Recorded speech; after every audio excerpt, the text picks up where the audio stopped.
Halo, Assalamualaikum. Perkenalkan, nama saya Rara Surawati, NIM 233, mahasiswa Fakultas Hukum Universitas Muhammadiyah Malang. Saya di sini akan memberikan langkah-langkah bagaimana cara membuat mind map dan akan menjelaskan materi terkait hukum perusahaan untuk melengkapi tugas mata kuliah Hukum Ekonomi dan Bisnis dengan dosen pengampu Ibu Iva.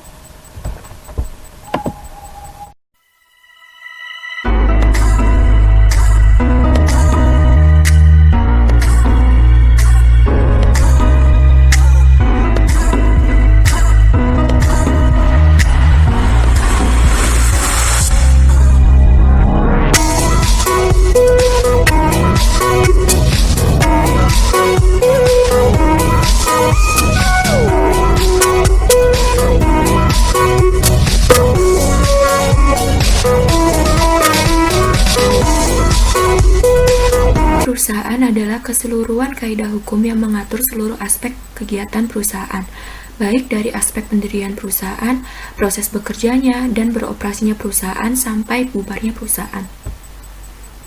Bentuk hukum perusahaan. Bentuk hukum perusahaan, persekutuan, dan badan hukum sudah diatur dengan undang-undang. Firma dan persekutuan komanditer diatur dalam KUHD, perseroan terbatas diatur dalam Undang-Undang Nomor 40 Tahun 2007, koperasi diatur dalam Undang-Undang Nomor 25 Tahun 1992, perusahaan umum dan perusahaan perseroan diatur dalam Undang-Undang Nomor 9 Tahun 1969. Firma dan persekutuan komanditer adalah bukan badan hukum, sedangkan perseroan terbatas, koperasi, perusahaan umum, dan perusahaan perseroan adalah badan hukum. Perseroan terbatas dan koperasi adalah badan usaha milik swasta, sedangkan perusahaan umum dan perusahaan perseroan adalah badan usaha milik negara. Sumber hukum perusahaan yaitu ada perundang-undangan, kontrak perusahaan, jurisprudensi, dan kebiasaan. Ruang lingkup hukum perusahaan yaitu ada dua. Yang pertama, bentuk usaha, sebuah organisasi usaha atau badan usaha yang menjadi wadah penggerak setiap jenis usaha yang disebut bentuk hukum perusahaan. Yang kedua, jenis usaha, berbagai macam usaha di bidang perekonomian yang meliputi bidang perindustrian, bidang perdagangan, bidang jasa, dan bidang keuangan atau pembiayaan.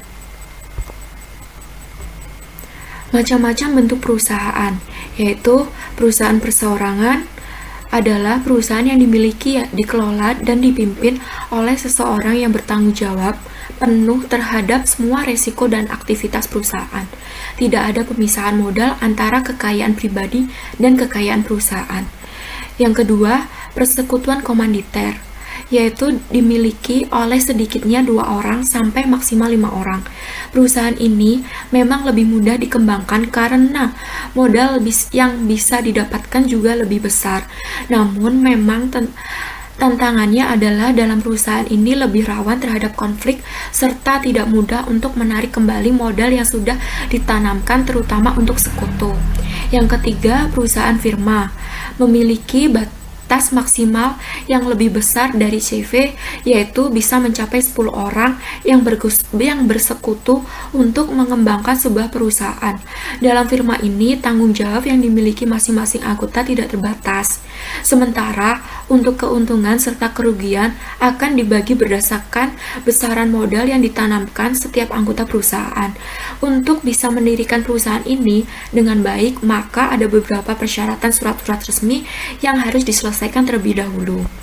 Perseroan terbatas terdiri dari pemegang saham yang memiliki tanggung jawab secara terbatas sesuai dengan besaran modal yang ditanamkan.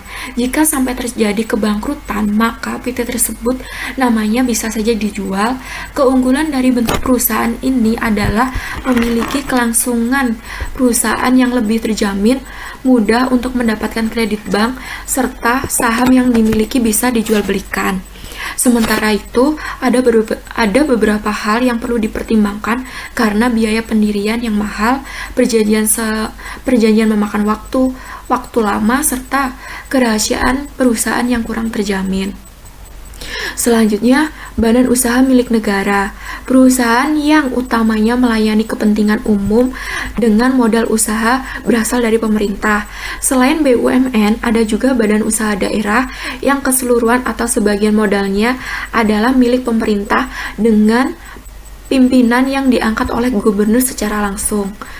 Ya, yang selanjutnya yaitu yayasan adalah badan usaha yang memang bergerak untuk bidang sosial serta bisnis sekaligus. Dalam yayasan ini biasanya berbagai hal berkaitan akan tertera dalam akta pendirian. Yang terakhir yaitu koperasi, beranggotakan orang-orang yang akan melaksanakan suatu usaha berdasarkan asas kekeluargaan, modalnya berasal dari simpan pokok, simpanan wajib, dan hibah dari anggotanya sendiri. Beberapa jenis koperasi yaitu produksi, pemasaran, konsumsi, atau simpan pinjam. Terima kasih. Wassalamualaikum warahmatullahi wabarakatuh.